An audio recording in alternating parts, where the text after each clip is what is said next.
পহেলা বৈশাখের দিনে এক তো রোদের মধ্যে বের হয়েছিলাম এবং তারপরে আবার মানুষের এত জ্যাম, এটার জন্য তো বিপদেই পড়ে গিয়েছিলাম। এত মানুষের মধ্যে অনেকক্ষণ দাঁড়িয়েছিলাম, একদম পুরো ঘেমে গিয়েছিলাম। যাই হোক, তারপরে বের হতে পারলাম। আসসালামু আলাইকুম, আশা করি সবাই ভালো আছেন। এই দুঃখের কথা ভুলে আসেন একটু পান খাই।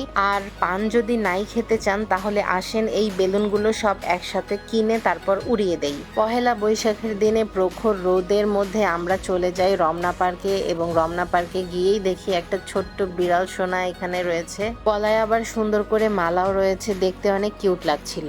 আমরা যখন রমনা পার্কে গিয়েছিলাম তখনও মানুষের সংখ্যা অনেক বেশি ছিল এবং এরপরে ক্রমান্বয়ে আরো বেড়ে যাচ্ছিল। বৈশাখের গরম এতটাই তীব্র থাকে যে মানুষ গাছের নিচে আশ্রয় নেয়। রমনা পার্কের ভেতরের কাঁঠাল গাছে মাশাল্লাহ অনেকগুলো কাঁঠাল ধরেছে, কিন্তু পুলিশ ডিবি এইসব লোকদের কারণে আমি একটা কাঁঠালও নিয়ে আসতে পারলাম না।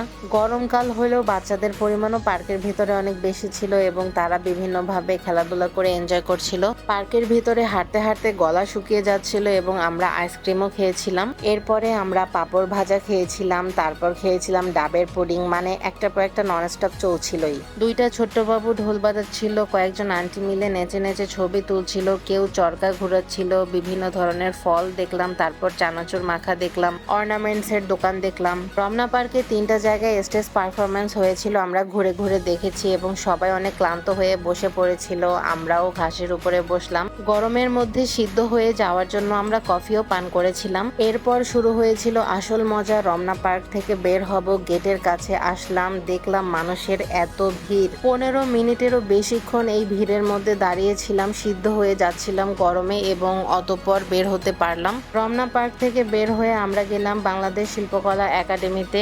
এখানে আবার খুবই সুন্দর একটা মেলার আয়োজন হয়েছে, ভিতরে অনেক অনেক মানুষ।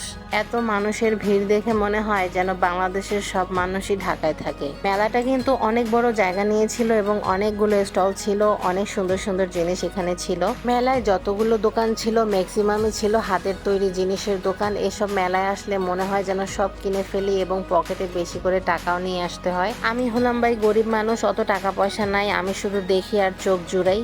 এত ভিড়ের মধ্যে হঠাৎ করেই মিতু ভাবির সাথে আমাদের দেখা হয়ে যায়। সাথে ছিল ছোট্ট আহনাফ এবং আফরা। আফরা ছোট্ট দুইটা পায়ে সুন্দর করে হাঁটছিল, অনেক কিউট লাগছিল। এরপর তাদেরকে বিদায় জানিয়ে আমরা আরো একটু ঘোরাঘুরি করেছিলাম। এখানে মেলার মধ্যে ছোট্ট ছোট্ট বাচ্চাদের জন্য অনেক সুন্দর সুন্দর রাইড রয়েছিল। এরপরে বৈশাখের অন্যতম আকর্ষণ নাগরদোলাও রয়েছিল। এরপর সন্ধ্যা হয়ে আসে, আমরা আবার বাড়ির উদ্দেশ্যে রওনা দেই। এভাবেই কেটেছিল আমাদের বৈশাখের দিনটা। আপনাদের সবার কেমন কেটেছে অবশ্যই জানাবেন। আজকে এ পর্যন্তই, সবাই ভালো থাকবেন। আল্লাহ হাফেজ।